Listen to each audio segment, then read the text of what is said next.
Selamat datang di channel kami, jangan lupa like dan subscribe channel di bawah ini.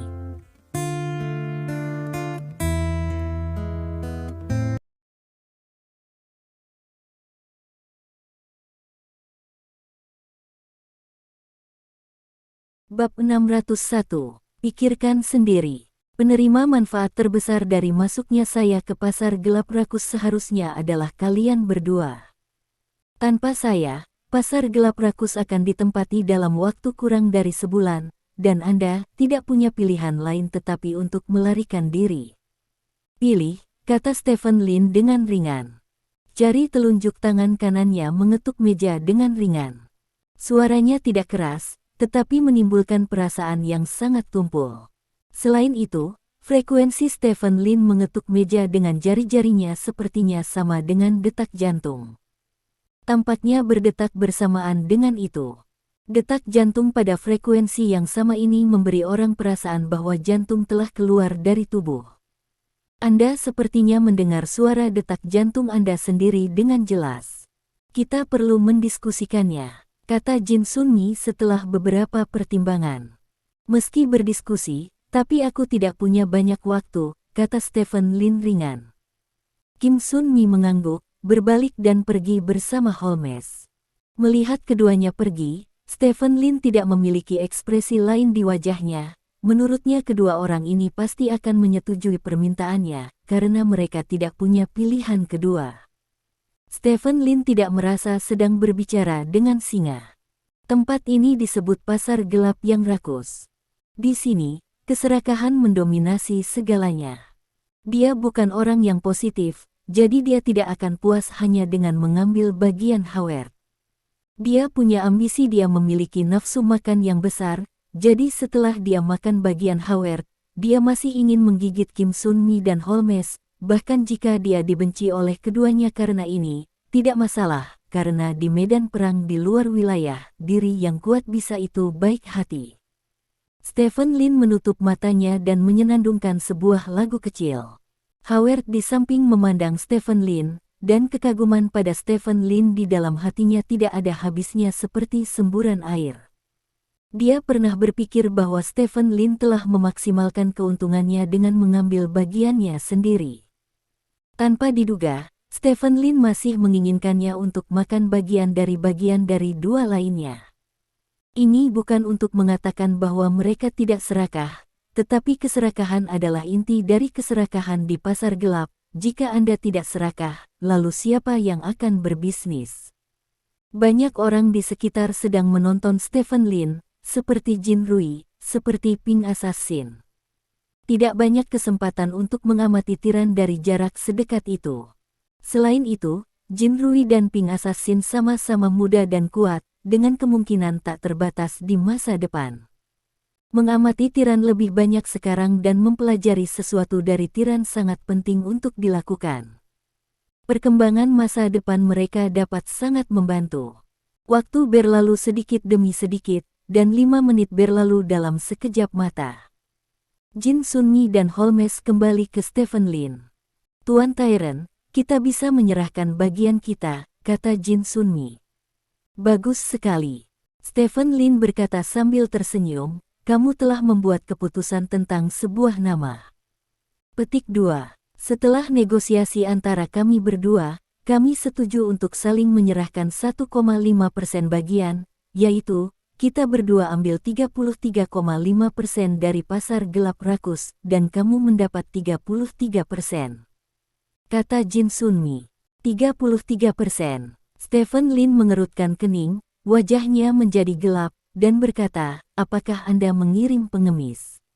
Wajah Jin Sanmei sedikit berubah, dan dia dengan cepat berkata, Tuan Tiran, 3% berbagi sudah banyak, dan manfaat yang dapat dibawa setiap tahun benar-benar mencengangkan. Petik 2. Luar biasa. Dibandingkan dengan wilayah saya, seberapa menakjubkan keuntungan 3% ini? Stephen Lin bertanya dengan dingin. Tuan Tiran, ini sudah menjadi garis bawah kita, kata Jin Sunmi. Tidak, ini bukan garis bawahmu. Stephen Lin berdiri, menatap Jin Sunmi dan berkata, garis bawahmu tidak diputuskan olehmu, tetapi olehku. Aku akan memberitahumu apa garis bawahmu sekarang. Keuntungan Anda adalah 25%, Anda masing-masing menyumbang 25% dari pasar gelap rakus, dan saya menyumbang 50%. 25%, 50%. Jin Sunmi dan Holmes terpana oleh dua sosok yang diberikan oleh Stephen Lin. Stephen Lin ingin mengambil bagian 10% mereka segera setelah dia membuka mulutnya. Ini benar-benar perampokan. Tuan Tyrant, ini tidak mungkin. Jin Sunmi berdiri dengan bersemangat dan berkata, mari kita serahkan saja 10% bagiannya, lebih baik bunuh kita, ini bukan hanya masalah untung, tapi juga masalah dari wajah. Pasar gelap rakus dulu dibagi dan diperintah oleh kami bertiga.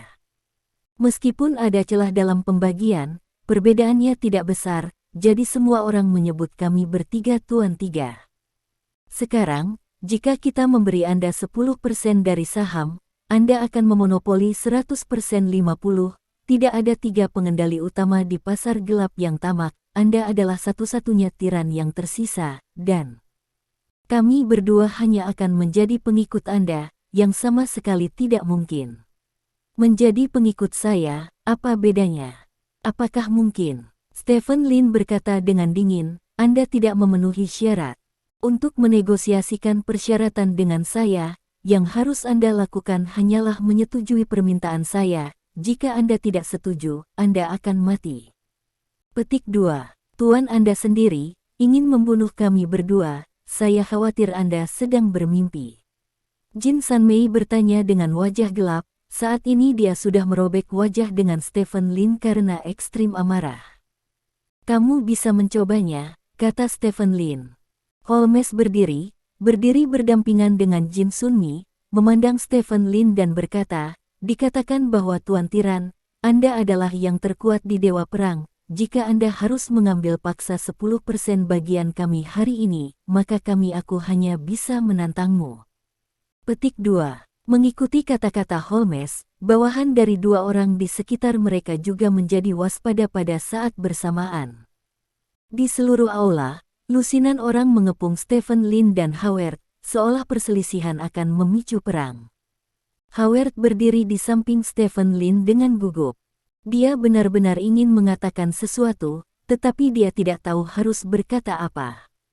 Dengan identitasnya, sepertinya dia tidak bisa lagi berpartisipasi dalam keterikatan di level Stephen Lin. Ayo.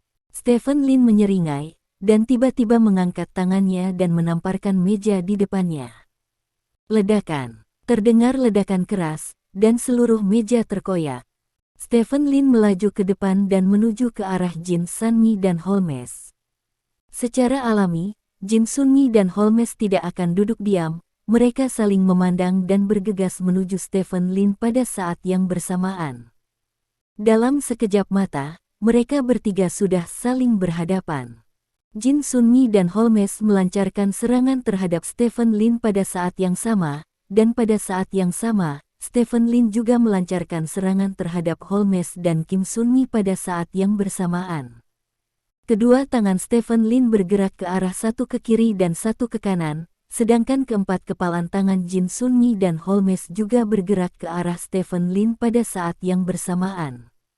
Inilah yang disebut dua kepalan melawan empat tangan.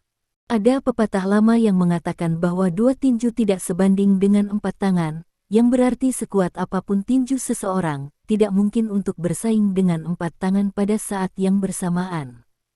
Namun, kalimat ini tidak sesuai untuk Stephen Lin. Meskipun Stephen Lin menggunakan dua tinju melawan empat tangan, kecepatan tinjunya sangat cepat.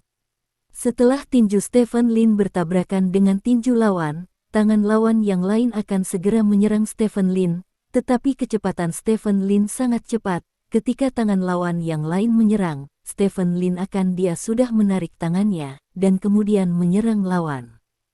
Sisi lain, adegan ini mengejutkan Holmes dan Jin Sunmi. Mereka tidak menyangka kecepatan pukulan tiran itu begitu cepat.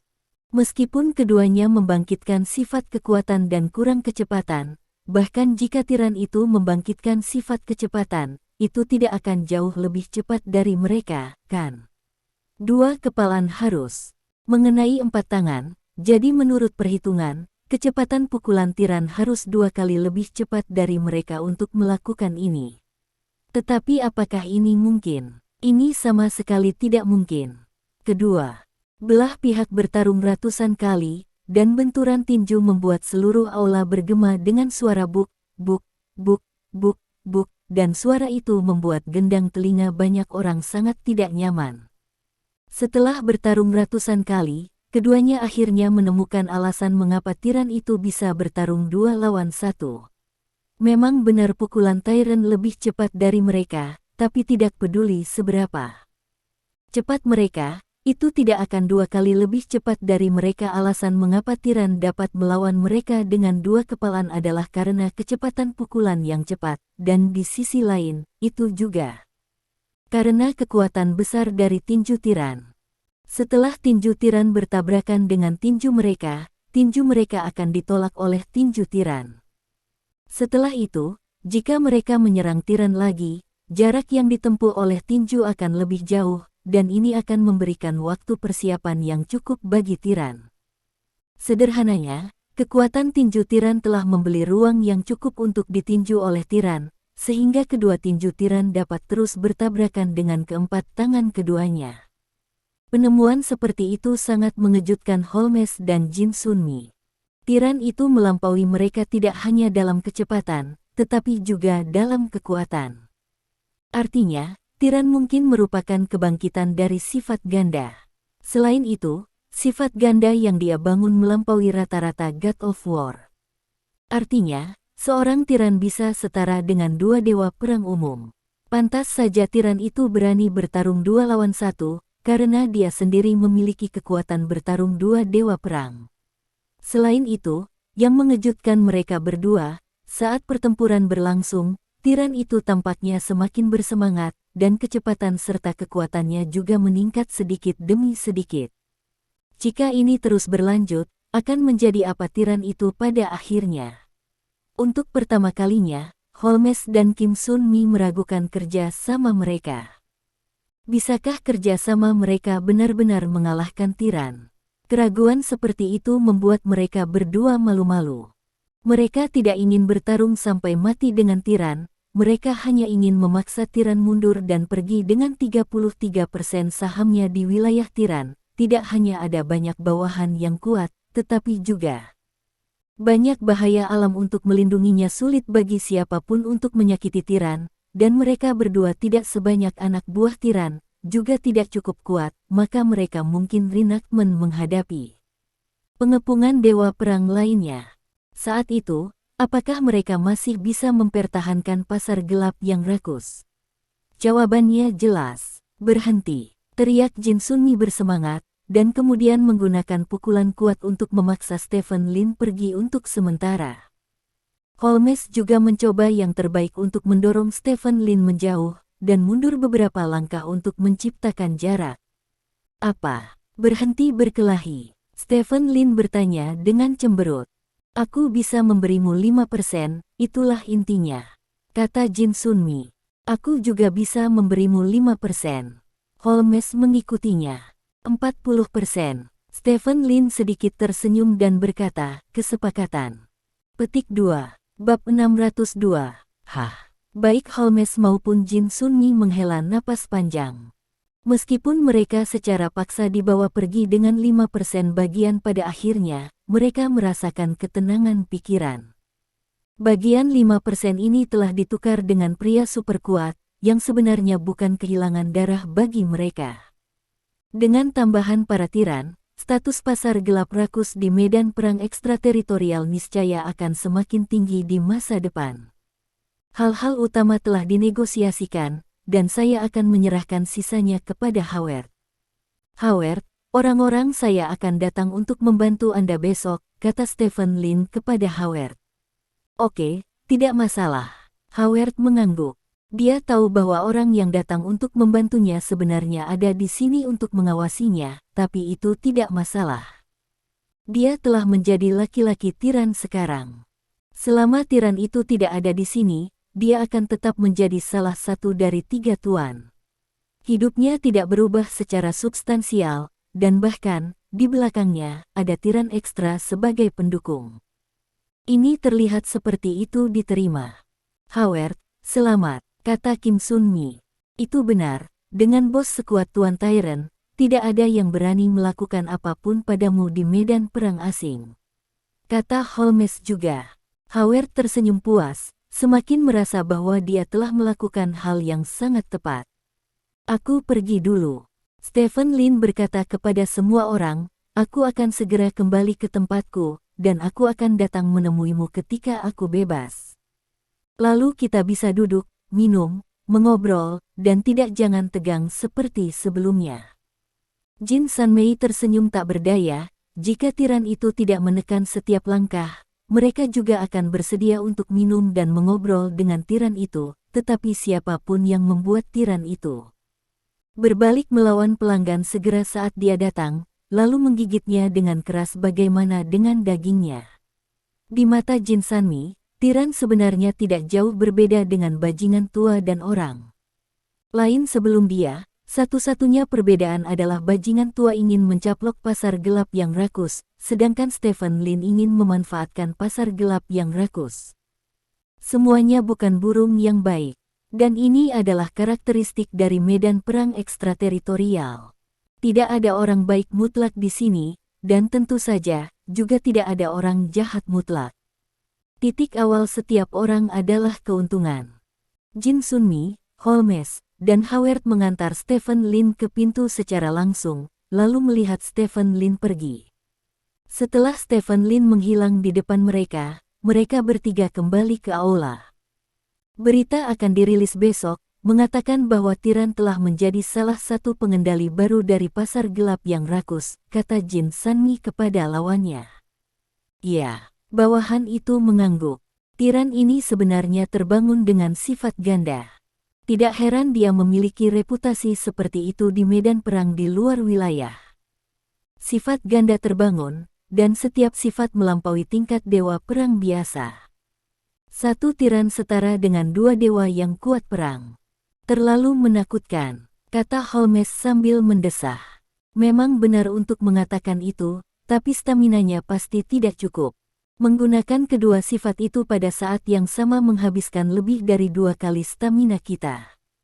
Jika kita terus bertarung sekarang, mungkin kita masih memiliki kesempatan untuk menang. Jin, kata Sanmi.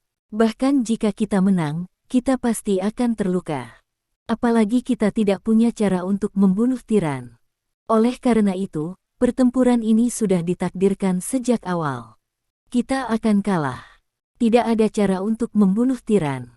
Selama kita biarkan dia pergi dari sini, dia pasti akan mati. Kembalilah, bahkan jika dia tidak kembali, bajingan tua itu tidak akan melepaskan kesempatan seperti itu. Saat itu, kita mungkin akan dikeluarkan dari pasar gelap rakus, jadi memberikan 5% bagiannya tidak buruk. Masuk akal, kata Holmes. Yah, aku berharap identitas tiran dapat memberi kita lebih banyak perlindungan dan manfaat. Selain itu, dalam 2 bulan, dunia rahasia keputusasaan akan terbuka, dan orang-orang kuat yang tak terhitung jumlahnya akan masuk saat itu. Dengan hubungan ini dengan tiran, kami akan mungkin kita bisa bekerja sama di dunia rahasia keputusasaan. Kata Jin Sunmi. Alam rahasia keputusasaan. Holmes bertanya dengan ekspresi serius, mungkinkah sudah 20 tahun sejak terakhir kali dibuka? Ya, 20 tahun tepat. Jin Sanmi mengangguk. Waktu berlalu begitu cepat. Terakhir kali kami membuka Secret Realm of Despair, kami bertiga hanyalah Martial King biasa. Jika kami tidak memasuki Secret Realm of Despair, kami mungkin tidak akan pernah menyentuh ambang pintu Dewa Keputusasaan. Perang. Holmes berkata dengan emosi. Justru karena peluang yang kami peroleh di ranah rahasia keputusasaan, kami bertiga memenuhi syarat untuk membangun pasar gelap yang rakus, dan akhirnya mengembangkan pasar gelap yang rakus menjadi seperti sekarang ini. Sekarang saya memikirkannya, kami bertiga telah menjalin hubungan selama 20 tahun. Persahabatan, kata Kim Sunmi. 20 tahun persahabatan. Hah? Howard mendengus dingin. Mereka bertiga memang memiliki 20 tahun persahabatan. 20 tahun yang lalu, ketika mereka memasuki dunia rahasia keputusasaan, mereka bertiga membentuk sebuah tim.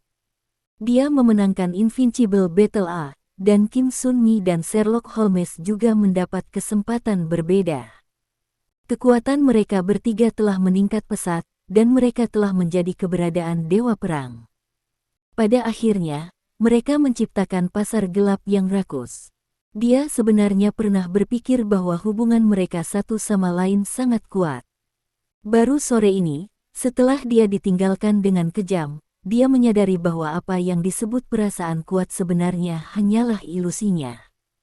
Jangan salahkan kami, dalam situasi di sore hari, kami hanya bisa meninggalkanmu, jika tidak, Tiran, bajingan tua, Johnny, Neymar, mereka semua akan menjadi musuh kita. Mungkin kita telah ditendang keluar dari keserakahan hitam. Pasar sekarang, kata Kim Sun-mi. Tidak peduli apa, aku harus memasuki alam rahasia putus asa lagi kali ini.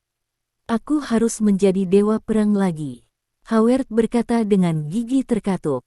Kami juga ingin menggunakan ranah rahasia keputusasaan ini untuk meningkatkan kekuatan kami dan menjadi yang terkuat di antara dewa perang. Jadi, pada saat itu, kami bertiga akan terus membentuk tim dan membawa Tiran.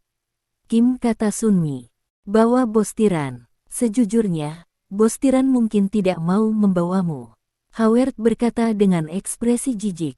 Lagi pula kita berdua adalah pembangkit tenaga setingkat dewa perang, dan kekuatan keduanya bekerja sama belum tentu lebih lemah dari Tiran. Sekarang kita adalah kolaborator dengan Tiran, bukan tidak mungkin untuk membentuk tim dengan Tiran ketika Secret Realm of Despair dibuka. Kamu, Howard, kekuatanmu tidak cukup, kata Holmes dengan ekspresi jijik yang sama. Aku tidak cukup kuat, tapi setidaknya aku berada di bawah bos Tiran. Hubungan ini berbeda dengan hubunganmu, kata Howard bangga. Kalau begitu mari kita lihat dengan siapa Tiran itu ingin memasuki dunia keputusasaan. Kata Holmes sambil mencibir. Di bawah malam, Stephen Lin meninggalkan ruang pertemuan.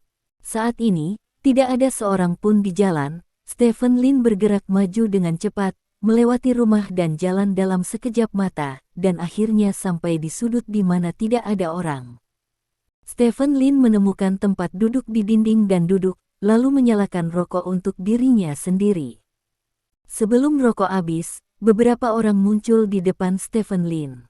Bos, melihat Stephen Lin, orang-orang ini berteriak dengan hormat dan berlutut dengan satu kaki. Ayo semua bangun, tidak ada orang luar, jangan terlibat dalam formalisme ini, kata Stephen Lin. Orang-orang itu semua berdiri, dan salah satu dari mereka, seorang wanita dengan pedang panjang di punggungnya, berjalan ke arah Stephen Lin, meraih tangan Stephen Lin dan berkata, "Bos, sudah kubilang jangan merokok, sudah kubilang jangan merokok. Kamu masih merokok, tahukah kamu seberapa buruk merokok bagi kesehatanmu? Meskipun kamu terlihat tampan merokok, jangan seperti ini." Aku tahu, aku tahu. Stephen Lin tersenyum tak berdaya, mematikan puntung rokok, lalu memandang semua orang dan berkata, "Lama tidak bertemu, semuanya baik-baik saja." Petik 2. Bos, kami baik-baik saja. Petik 2. Tidak apa-apa, bos. Semua orang berkata satu demi satu. Karakter yang mampu memanggil angin dan hujan di medan perang di luar wilayah. Saat ini, masing-masing dari mereka menonjol di depan Stephen Lin. Sangat rendah hati, hormat, rendah hati. Sudah lebih dari setahun sejak saya meninggalkan medan perang di luar domain, dan saya telah bekerja keras untuk Anda selama setahun terakhir. Terutama Anda, Bahuang, dan 2 orang lainnya malas, tetapi Anda yang paling rajin dan melakukan banyak hal. Stephen Lin menatap Chen Bahuang dan berkata. Chen Bahuang, yang selalu sangat berhati-hati dengan citranya, menunjukkan ekspresi malu di wajahnya, sedikit menundukkan kepalanya dan berkata, "Terima kasih atas pujiannya, tetapi Anda salah. Setiap orang telah melakukan banyak hal, tetapi beberapa hal-hal lebih intuitif. Anda dapat melihatnya, beberapa Anda tidak dapat melihatnya. Petik 2. Stephen Lin memandang orang lain, di antara mereka adalah 2 dari 3 jenderal utamanya, dan 2 jepit rambut emas besar lainnya. Adapun orang yang tidak membiarkannya merokok, itu juga jepit rambut emas besar, wanita pembawa pedang yang keluar untuk membeli neter Ghost Eyes kali ini. Selain orang-orang ini, tim pembantaian 6 orang juga ada di antara mereka, tetapi tim pembantaian 6 orang hanya berada di bawah yurisdiksinya dan memiliki sedikit kontak dengan orang lain, jadi dia berdiri sendirian di samping. Orang-orang di depannya ini semuanya adalah bawahan Stephen Lin yang cakap di medan perang asing. Stephen Lin tidak ingin melihat mereka pada awalnya, tetapi berita kemunculannya di pasar gelap yang rakus tidak dapat disembunyikan sama sekali, jadi orang-orang ini mendatanginya. Jika dia tidak melihat mereka semua, itu akan menjadi sedikit kejam. Bos, apakah berat badanmu turun baru-baru ini? Apakah karena kamu memiliki kehidupan yang buruk di luar? Jika kamu memiliki kehidupan yang buruk di luar, kamu bisa kembali. Aku sangat merindukan hari-hari menjelajahi daerah yang belum dijelajahi bersamamu. Di punggungnya meraih tangan Stephen Lin dan berkata, "Saya bersenang-senang di luar. Saya belum mencapai tujuan saya, jadi saya tidak berencana untuk kembali untuk saat ini. Namun, saya akan kembali dalam 2 bulan," kata Stephen Lin. 2 bulan kemudian, Secret Realm of Despair, tanya Chen Bahuang. Ya. Stephen Lin mengangguk, dan berkata, alam rahasia keputusasaan akan dibuka 2 bulan kemudian. Ranah rahasia ini tidak terlalu berbahaya bagiku, cocok untuk eksplorasi, dan hanya dibuka sekali dalam 20 tahun. Yang terakhir waktu saya membukanya, saya terlalu bersemangat. Kecil, tidak ada cara untuk berpartisipasi, kali ini jangan sampai terlewatkan. Petik 2. Kalau begitu kita pergi juga, kata wanita dengan pedang di punggungnya. Kalian harus membentuk tim kalian sendiri ketika saatnya tiba. Terakhir kali Secret Realm of Despair dibuka, tingkat kematiannya sekitar 60%, yang tidak tinggi. Jika kalian masuk dengan kekuatan kalian, itu seharusnya tidak menjadi masalah besar. Ada banyak hal baik di dalamnya. Bahkan ada hal-hal yang dapat membantu Anda menjadi dewa perang, siapapun yang mendapatkannya akan memiliki kesempatan. Saya sebenarnya sangat menantikan beberapa dari Anda menjadi dewa perang. Stephen Lin tertawa. Bawahan di depan Stephen Lin saling memandang, dan mereka semua melihat harapan di mata satu sama lain.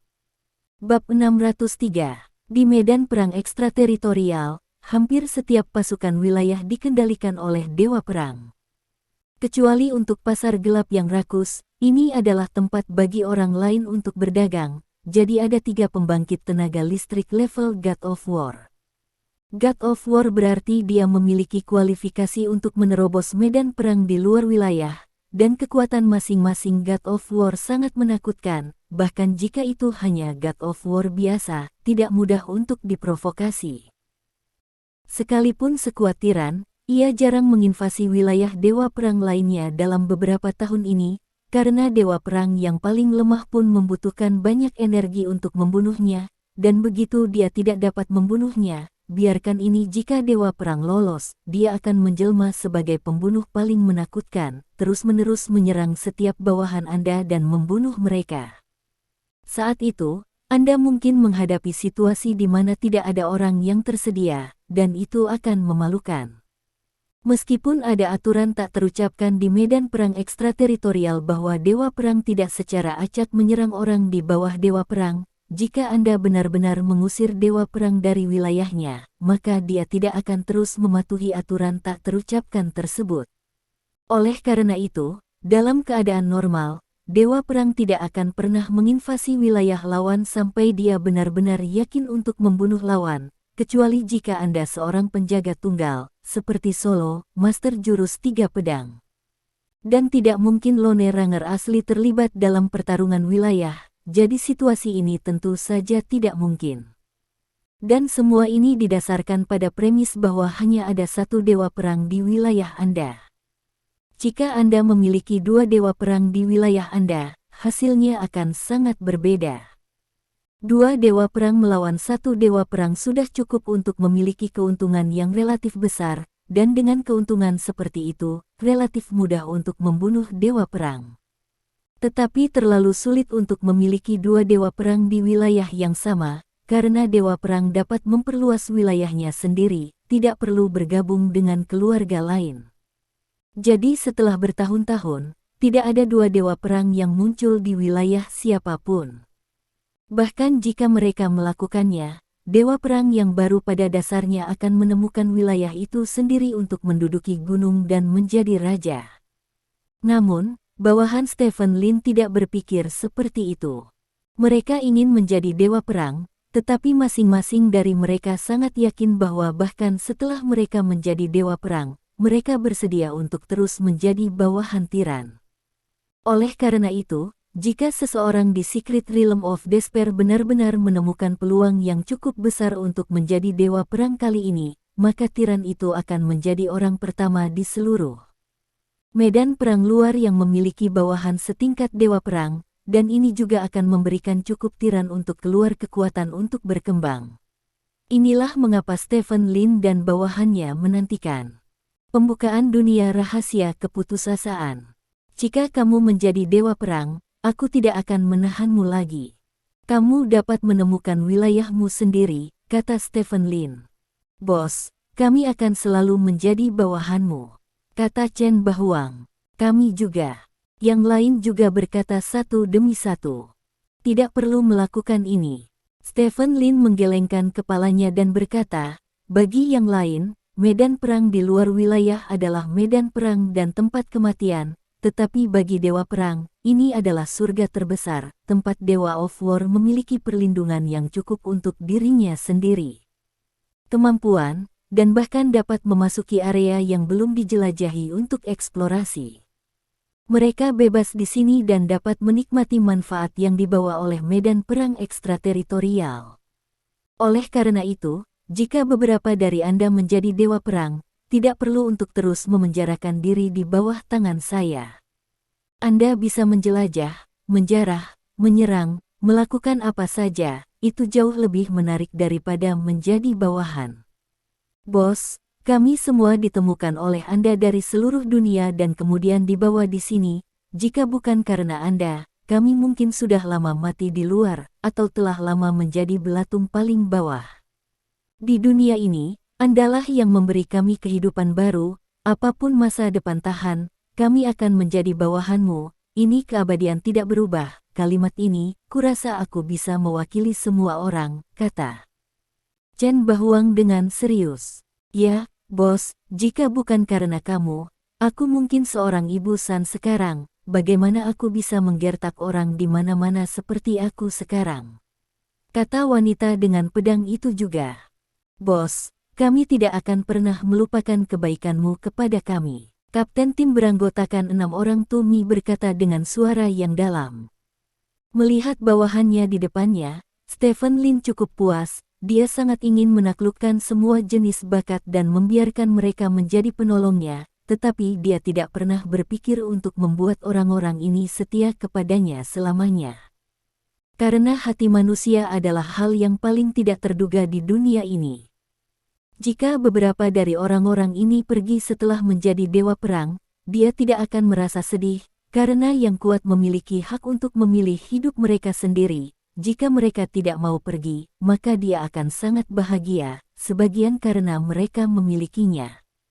Dukungan yang cukup kuat di satu sisi, itu juga karena dia memang mendapatkan loyalitas dari orang-orang tersebut. Setiap orang berharap bawahannya akan setia kepadanya dan bersedia memberikan segalanya untuk dirinya sendiri. Karena itu masalahnya, maka aku tidak akan mengatakan kata-kata sopan lagi. Di masa depan, ketika salah satu dari kalian menjadi pembangkit tenaga listrik tingkat dewa perang, kamu dan aku akan pergi bersama dan menghancurkan bajingan tua itu. Rebut wilayahnya dan bunuh semua bawahannya. Dia mengambil semua hartanya. Stephen Lin tertawa. Kita harus membunuh orang itu. Ya, bunuh bajingan tua itu. Semua orang berkata satu demi satu. Bahuang, untuk siapa kamu akan menggunakan mata hantu neter? Stephen Lin bertanya. Menurut pendapat Tuan Dong, yang terbaik adalah memberi Qian Mian mata hantu neter, kata Chen Bahuang. Ribuan wajah. Stephen Lin melirik kerumunan dan menemukan bahwa tidak ada ribuan wajah di kerumunan. Mengapa Qian Mian tidak datang? Stephen Lin bertanya. Qian Mian telah berpura-pura menjadi kamu sebelumnya, tapi kali ini kamu datang ke pasar gelap yang rakus. Sangat jarang dia melepas penyamarannya, jadi dia tidak datang ke sini dan beristirahat di rumah, jelas Chen Bahuang. Sepertinya kamu masih marah padaku. Stephen Lin tersenyum. Orang-orang di sekitar saling memandang, tetapi tidak ada yang berbicara. Sangat sulit bagi orang luar untuk berbicara banyak tentang masalah antara Tiran dan Qian Mian. Karena Dong Jian berkata untuk memberikannya padanya, lalu berikan padanya. Kalian harus kembali secepat mungkin. Aku akan segera meninggalkan pasar gelap yang rakus. Ngomong-ngomong, Bahuang, kamu akan mengawasi Howard di pasar hitam yang rakus. Pasar, kata Stephen Lin. Ya, bos. Chen Bahuang mengangguk. Bos, apakah kamu pergi begitu saja? Aku sangat merindukanmu. Wanita dengan pedang di punggungnya memegang tangan Stephen Lin dan berkata dengan genit. Xiao Ai, saya menemukan bahwa kekuatan Anda tampaknya tidak meningkat banyak akhir-akhir ini, tetapi Anda dapat bekerja lebih keras. Ketika saya kembali dalam 2 bulan, saya berharap dapat melihat Anda yang baru. Kata Stephen Lin. Bos, kamu memandang rendah dia. Wanita pembawa pedang bernama Xiao Ai memandang Stephen Lin dengan sedih. Bagaimana saya bisa memandang rendah Anda? Stephen Lin bertanya dengan heran. Kamu hanya meremehkanku, kalau tidak kamu tidak akan membiarkanku bekerja lebih keras. Tidak apa-apa, maka aku akan bekerja lebih keras dan aku pasti akan mengejutkanmu dalam 2 bulan. Xiao Ai berkata dengan bangga.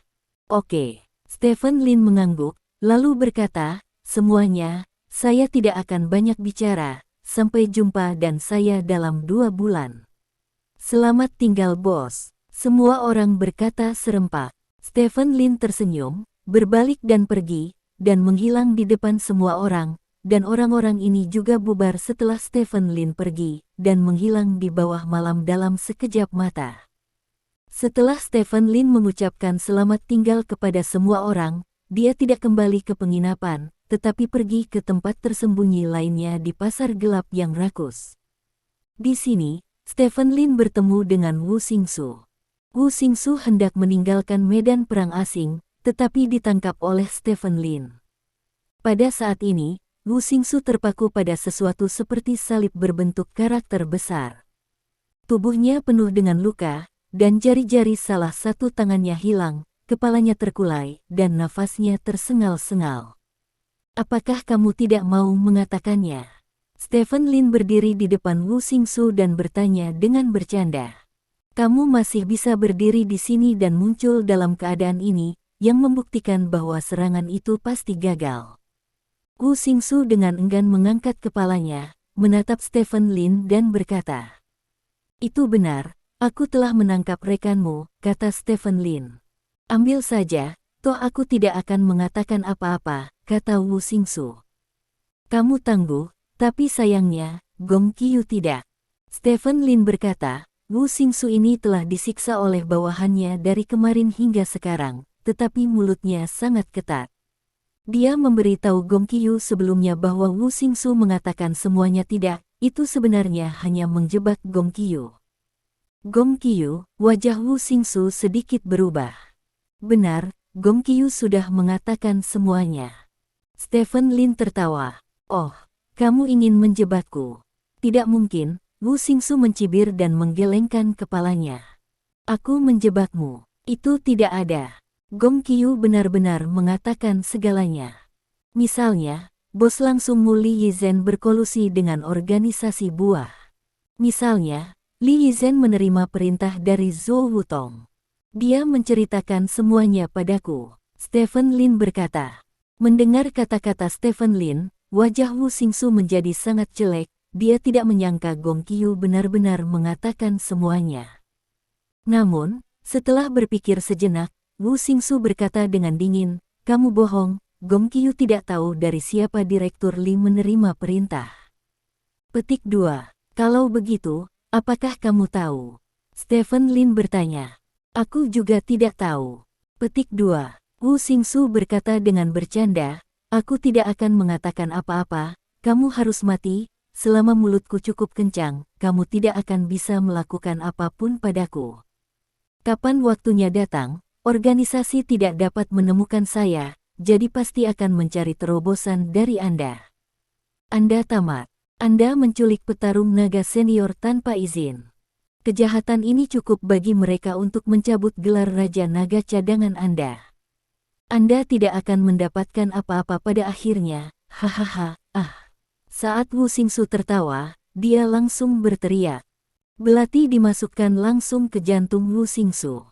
Aku paling tidak suka mendengar tawa munafik kalian para penjahat. Jika kalian tidak membuka mulut, aku benar-benar tidak akan mendapatkan informasi yang berguna, tapi kalian akan kehilangan nilai terakhir untuk saya. Hal-hal di dunia ini sebenarnya sangat sederhana. Anda tidak berharga, maka saya akan mengirim Anda untuk mati. Apakah klan naga akan menyelidiki? Itu urusan saya, itu tidak ada hubungannya dengan Anda. Yah, ucapkan selamat tinggal kepada dunia ini. Stephen Lin berkata dengan acuh tak acuh. Bab 604. Wu Xingsu tidak pernah berpikir bahwa Stephen Lin benar-benar akan membunuhnya sampai kematiannya. Pertama-tama, Stephen Lin tidak mendapatkan informasi apapun darinya. Kedua, dia adalah anggota tempur senior dari klan naga.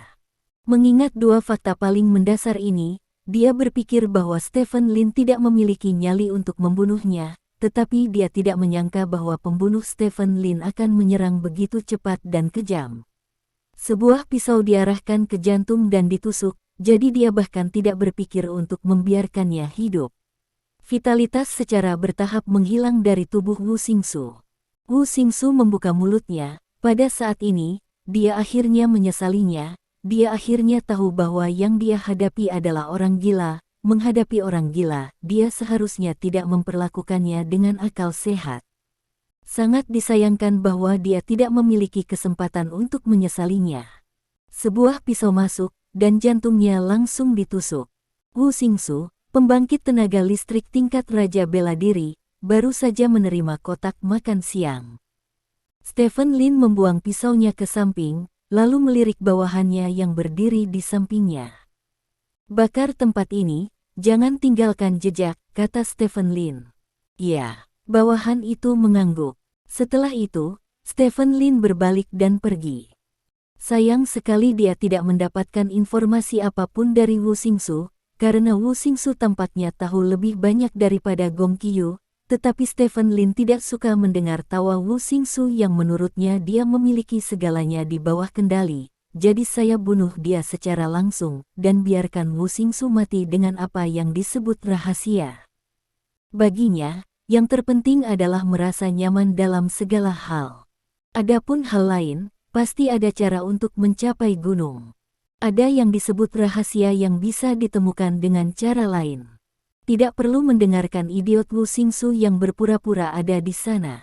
Nyaman. Stephen Lin berjalan di jalan, merasa pori-pori tubuhnya telah terbuka.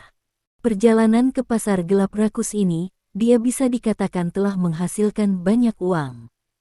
Dia tidak hanya menggali fakta bahwa seseorang dari klan naga berkolusi dengan organisasi buah, juga memperoleh mata hantu neter, dan juga memakan 40% dari pasar gelap rakus, dan juga menaklukkan bawahan Raja Bela Diri peringkat 8, dan mengenal Taihu yang jujur dan dapat diandalkan. Hal-hal yang diperoleh dari perjalanan sutra hitam rakus ini pasti akan berkontribusi pada karir masa depannya, dari orang biasa seperti Taihu hingga pembangkit tenaga listrik seperti Raja Bela Diri peringkat 8, semua orang akan menjadi yang terbesar di bawah tangannya. Mainkan peran mereka secara maksimal. Kembali ke penginapan, Stephen Lin mengumpulkan semua orang, lalu meninggalkan penginapan semalaman, menuju pasar gelap yang rakus. Tidak lama kemudian, Stephen Lin dan yang lainnya menaiki mobil menuju ke pos terdepan. Pada dini hari, Mobil yang membawa Stephen Lin dan yang lainnya tiba di pos terdepan, lalu semua orang naik perahu dan tiba di titik awal kabut saat matahari muncul di permukaan laut. Titik awal kabut hari ini diselimuti lapisan tipis kabut. Misi telah selesai. Misi ini adalah misi paling menakjubkan yang pernah saya terima dalam hidup saya. Terima kasih bos, kata Taihu kepada Stephen Lin dengan emosi. Ada banyak hal ajaib di dunia ini, tetapi kamu belum menemukannya. Nah, sekarang setelah tugas selesai, saatnya bagi kita untuk mengucapkan selamat tinggal. Taihu, sejujurnya, aku sangat menyukai penjagaanmu. Kesetiaan, keberanian, profesionalisme, kualitas seperti itu sangat langka, kata Stephen Lin. Itu semua yang seharusnya kita miliki, kata Taihu. Sayang sekali kamu akan segera pensiun, tapi aku selalu merasa bahwa nasib kita berdua tidak akan berakhir di sini, jadi, jika kamu menemui kesulitan di masa depan, atau jika kamu butuh bantuan, kamu bisa pergi ke selat kota mencari saya, dan Stephen Lin dari kota Haixia adalah saya, kata Stephen Lin. Oke, jika aku benar-benar memiliki kesempatan itu, aku harus mengunjungimu di kota Haixia, kata Taihu sambil tersenyum. Kalau begitu ayo pergi. Stephen Lin melambai ke Taihu, lalu berbalik dan pergi. Bos, meskipun orang ini adalah murid tiran, emosinya sama sekali tidak terlihat seperti tiran. Dia tidak kejam, dan dia mudah diajak bicara, kata seseorang di sebelahnya kepada Taihu. Baiklah, Taihu mengangguk dan berkata, namun, tidak peduli orang macam apa dia, itu tidak ada hubungannya dengan kita. Tugas terakhir kita telah selesai, dan langkah selanjutnya adalah kembali ke China dan menghabiskan waktu bersamaku istri dan anak-anak. Di pesawat yang kembali ke China, Stephen Lin masih duduk di dekat jendela location. Karena tempat ini berdiri di observasi. Beberapa orang mungkin bertanya-tanya, apalagi yang bisa diamati di langit. Tetapi untuk Stephen Lin, ketika dia keluar untuk melakukan tugas, dia harus mendengarkan semua arah dan melihat semua arah setiap saat, dan duduk di dekat jendela. Jika ada telur pemandu yang menyerang, setidaknya dia memiliki kemungkinan besar untuk ditangkap. Pertama kali menemukan bahwa selama dia melompat dari pesawat sebelum telur pemandu mendekatinya, dia masih memiliki kemungkinan besar untuk bertahan hidup. Ini adalah peristiwa dengan probabilitas yang sangat rendah, tetapi untuk Stephen Lin, peristiwa dengan probabilitas kecil pun harus disiapkan. Pada saat yang sama, di pasar gelap yang rakus, sebuah berita dengan cepat menyebar di pasar gelap yang rakus di bawah dorongan Jin Sunmi dan Holmes. Sang tiran berhasil memasuki pasar gelap yang rakus dan menjadi salah satu dari 3 pengendali baru pasar gelap yang rakus. Howard, sang pengendali asli, akan menjadi bawahan tiran untuk membantu tiran mengelola pasar gelap yang rakus. Sejak itu, pasar gelap yang tamak berhasil berpindah tangan. Tentu saja, tidak terlalu akurat untuk mengatakan bahwa pemiliknya telah berubah, karena Stephen Lin hanya menempati sebagian dari bagiannya. Namun, bagian Stephen Lin mendekati 50%, yang merupakan bagian terbesar di antara 3 pengendali utama, jadi tidak berlebihan untuk menganggapnya sebagai penguasa pasar gelap yang rakus.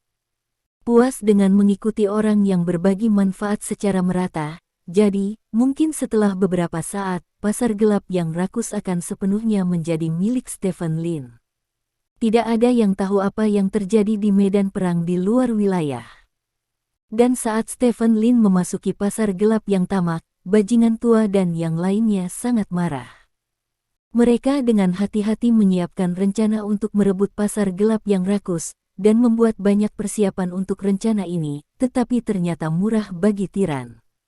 Ini benar-benar tak tertahankan. Bajingan tua mengancam bahwa tiran harus membayar harganya. Bajingan tua itu mencoba menghubungi beberapa dewa perang yang kuat, dan ingin melancarkan serangan terhadap tiran itu, tetapi tidak ada yang mau membantu bajingan tua itu. Pertama, karena tiran itu terlalu kuat, dan kedua, itu juga karena terbukanya dunia rahasia keputusasaan memasuki hitungan mundur. 2 bulan kemudian, alam rahasia keputusasaan akan terbuka. God of War adalah orang yang memiliki kemampuan untuk menjelajah dengan bebas di alam rahasia keputusasaan.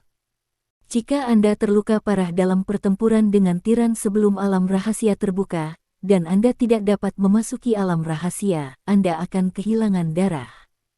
Memikirkan hal ini, bajingan tua itu hanya bisa untuk sementara melepaskan balas dendam pada tiran itu, dan sebagai gantinya mulai mundur, dan hari dia meninggalkan retret adalah hari ketika dunia rahasia keputusasaan terbuka.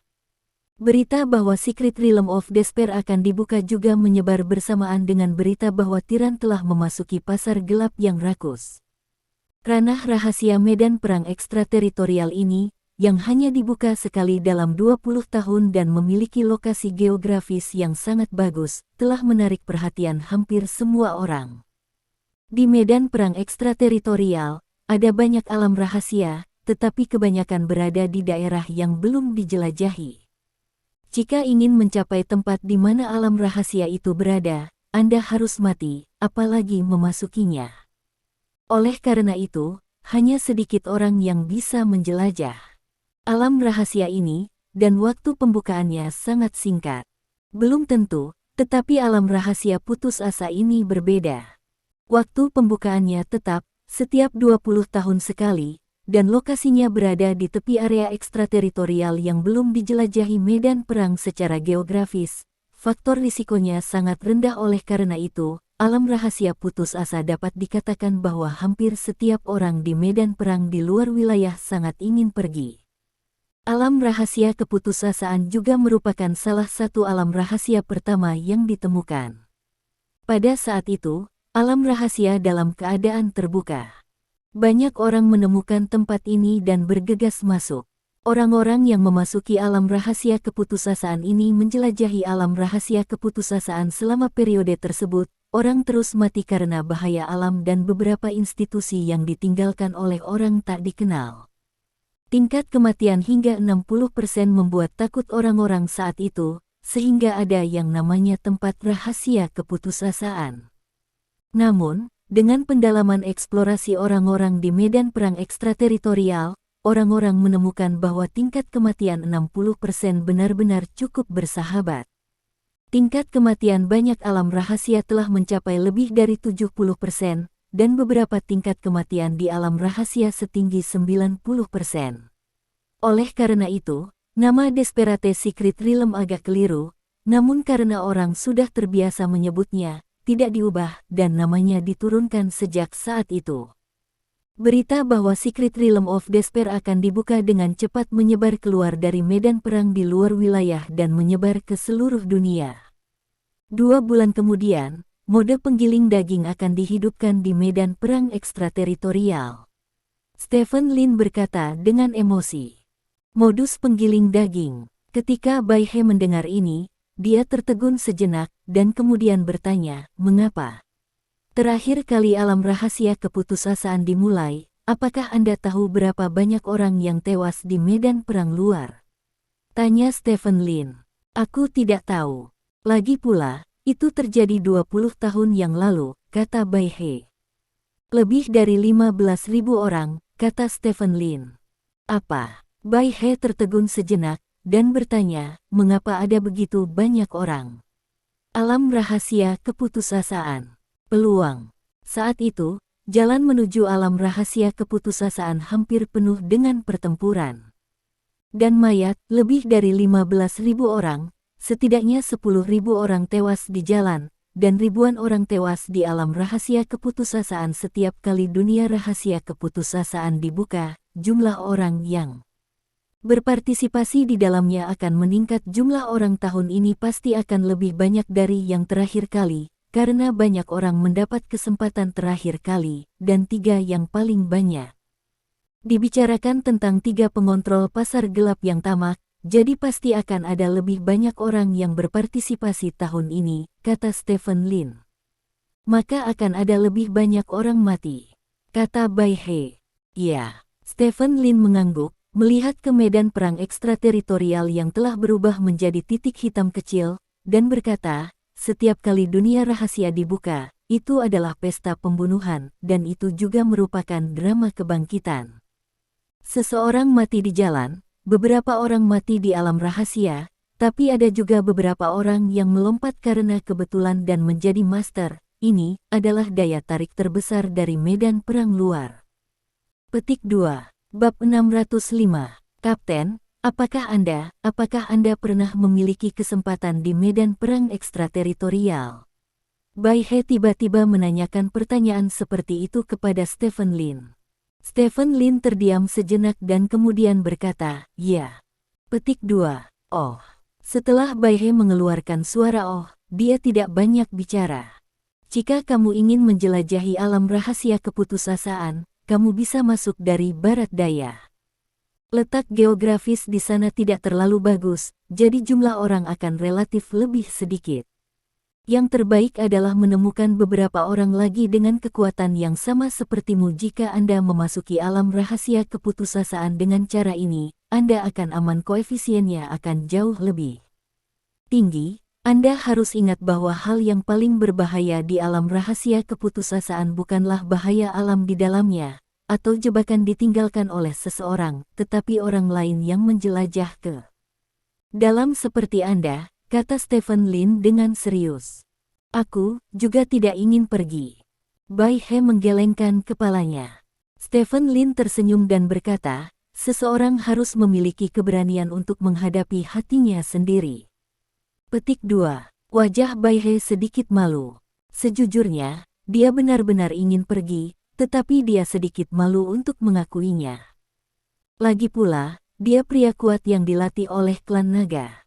Atau, dia harus fokus pada klan naga, dan dia sebaiknya tidak memasuki tempat berbahaya seperti alam rahasia keputusasaan. Kapten, apakah Anda pernah memasuki dunia rahasia keputusasaan? Bai He bertanya. Tidak. Stephen Lin menggelengkan kepalanya.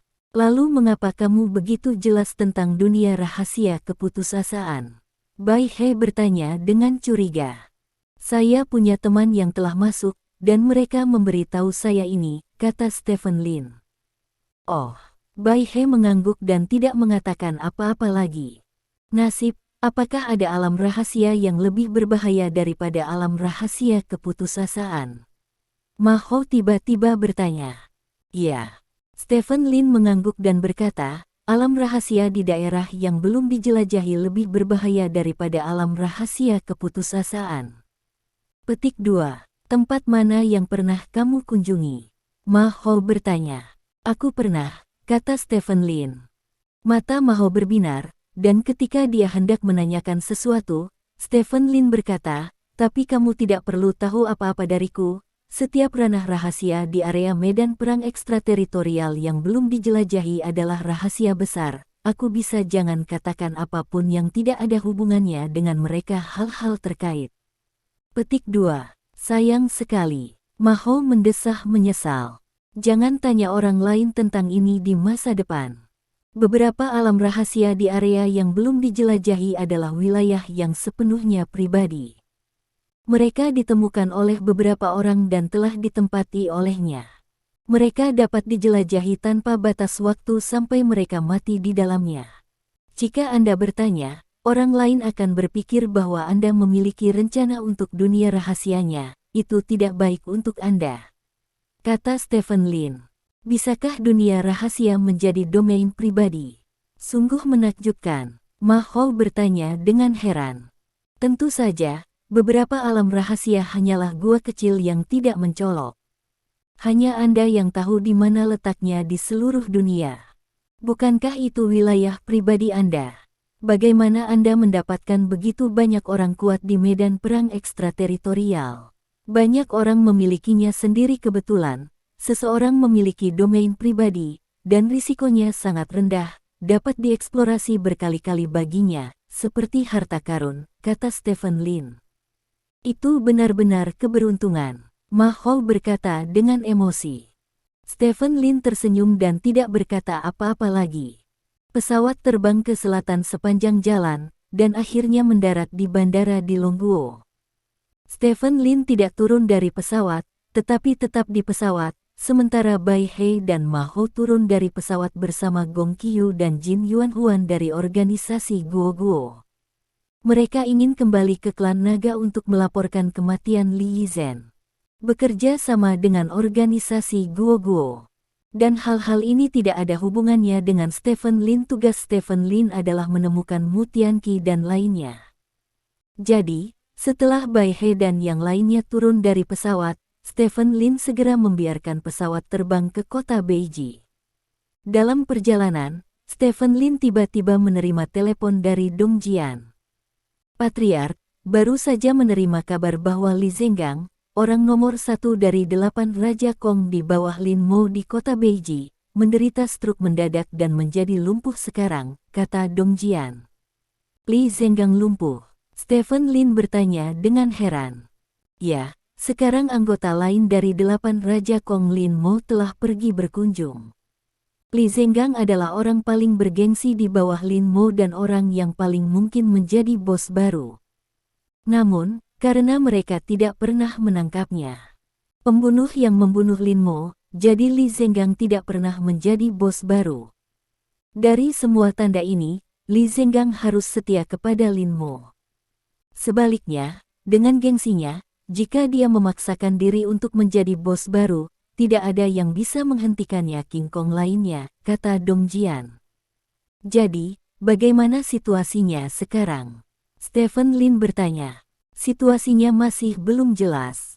Su Chun, anak kedua dari 8 Raja Kong, telah mengungkap ambisi serigalanya.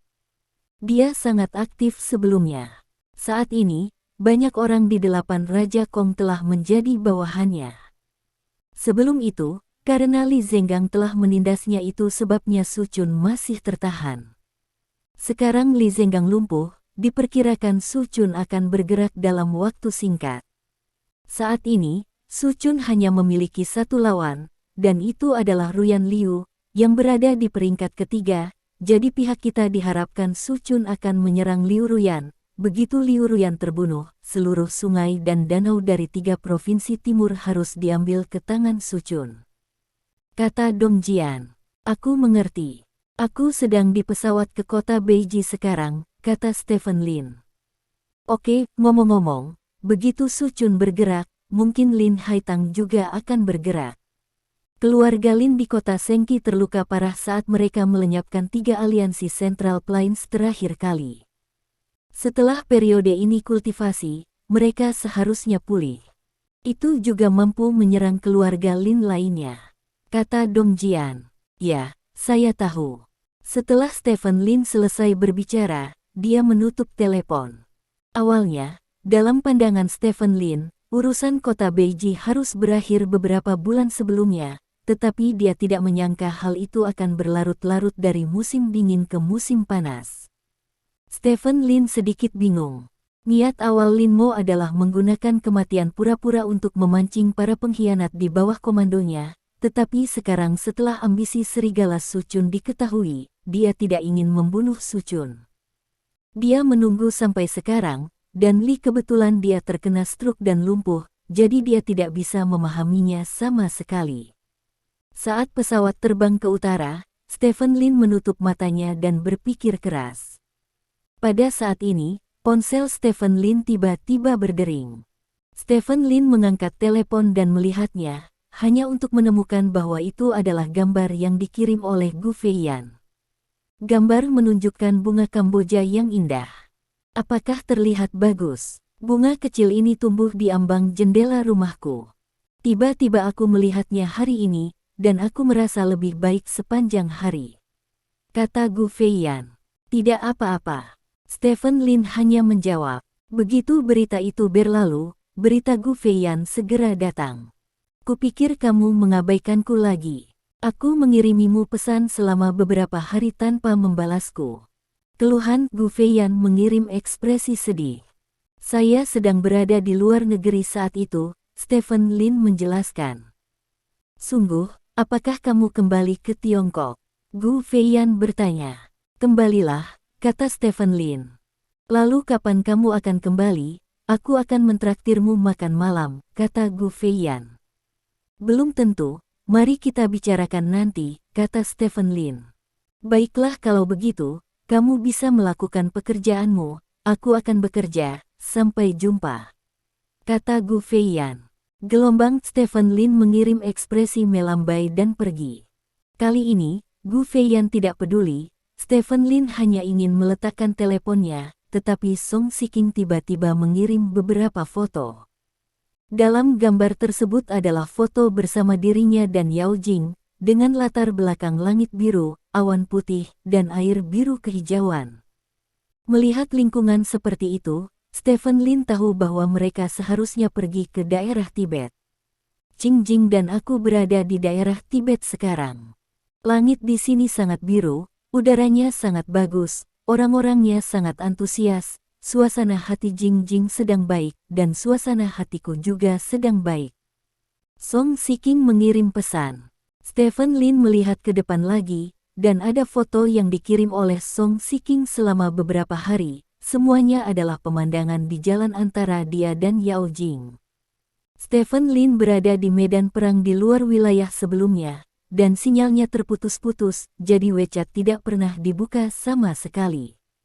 Sekarang setelah membaca pesan yang dikirim oleh Song Shiking, Stephen Lin tahu bahwa kedua wanita itu berkendara jauh dari Central Plains ke daerah Tibet. Yao Jing dan Song Shiking bukan lagi wanita cantik perkotaan.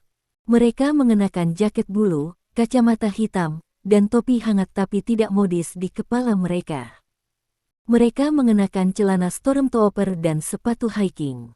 Jika Anda tidak melihat dengan cermat, Anda tidak akan mengenali keduanya sama sekali. Hati-hati, Stephen Lin menjawab dengan pesan. Kamu akhirnya membalas pesan itu. Kupikir kamu tidak bisa berpikir untuk bunuh diri, jawab Song Shiking. Saya sibuk sebelumnya, jadi saya tidak memeriksa WeChat, Stephen Lin menjelaskan. Oh, tidak apa-apa, Jing dan aku bersenang-senang. Kita akan pergi melintasi daerah Tibet ke negara Mosas, kata Song Shiking. Negara Mosa, yang terletak di seberang Himalaya, di sebelah negara Kari, adalah negara yang sangat kecil dengan cita rasa religius yang kuat.